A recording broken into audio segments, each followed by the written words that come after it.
So I was driving home from work the other day in the Skyline, taking off from the lights, doing about 20 k's an hour, just heard a bang from the front wheel, pulled over into the next street, thought I'd copped a bolt through the tyre or something like that, but I found this. As you can see, those two are normal lengths, and those three are short.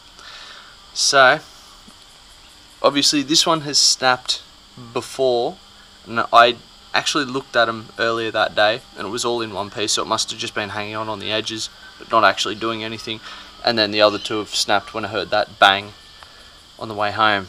So obviously that's not the wheel that I had on at the time. I had one of the Futuras on, one of them with the 15mm spacer, and they've sheared straight off where the wheel basically would meet the stud.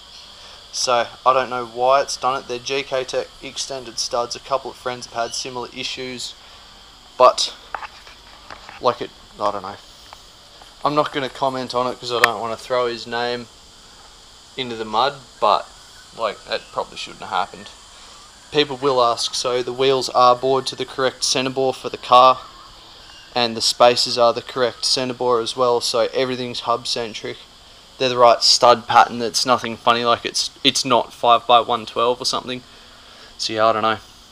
Anyway, what I do have to rectify the problem, set of Nismo studs.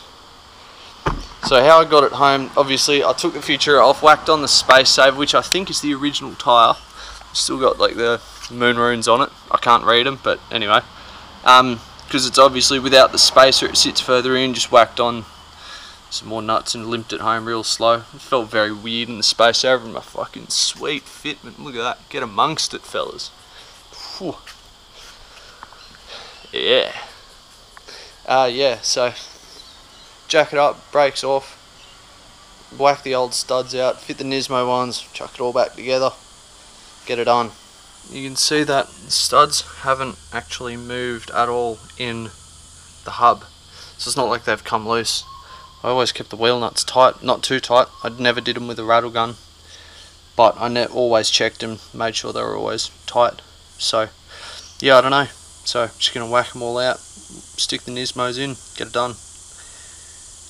I'm gonna do it on the other side as well, even though none of them on the other side broke. I'm still gonna do them. On this one, I did have one break a few months ago, but I thought it was maybe a one-off. But the other three that have broken now have all been from the same batch, so I don't know.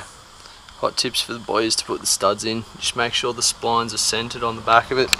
They are splined, as you can see there, so you just got to make sure they locate in. Whack a bigger socket over the end and just put your wheel nut on that.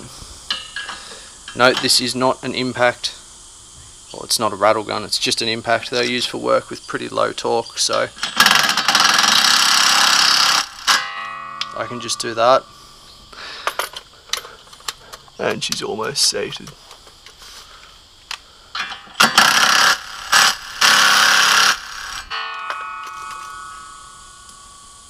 Fuck yeah.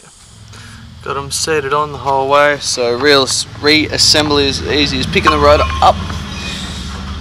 Make sure you don't touch the shiny bit because your game's over. Just kind of whack it on somewhere. There we go. Stick your caliper back on, put a wheel on and you're done. Really easy and quite painless.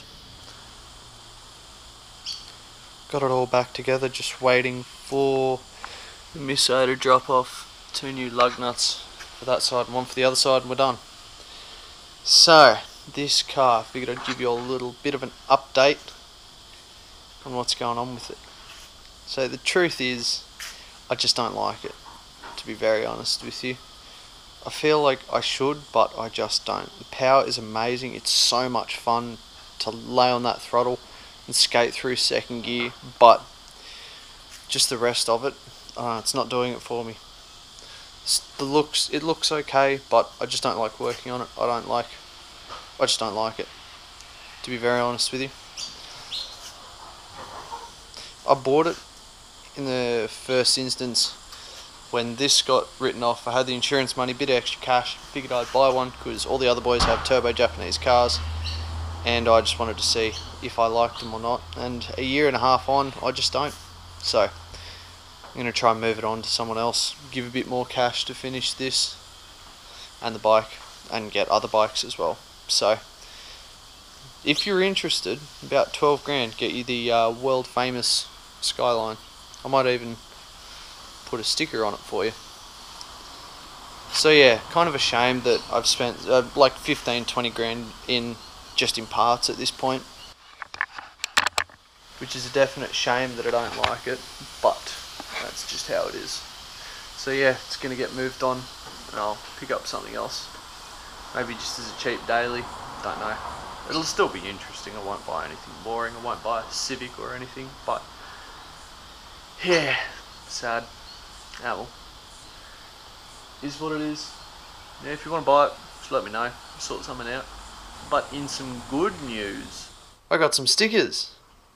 I made this design in about 2 minutes when I was pissed one night. Thought I'd get a couple made just to see how they turn out. I'm pretty happy with them. They look pretty reasonable in my opinion. I mean, I'm not a graphic designer and it was literally 2 minutes to make them. The guy I dealt with was a company called Burubado. Really good to deal with, would highly recommend if you're getting stuff done. I'm not sponsored by him, he's just a really nice guy. Made them quick for a good price. Shipped really quickly, like I got no complaints with them at all. So, let me know what you think of the design, if it's good or if it's shit. I only got a couple made up just to see how they turned out. Next video will be pretty soon. Did some things to Nathan's Sora, so that'll be coming up really soon. Hopefully we'll finish it up and I'll be able to edit up and get it out for you in a couple of weeks or so. Yeah, so stay tuned. Good things happening.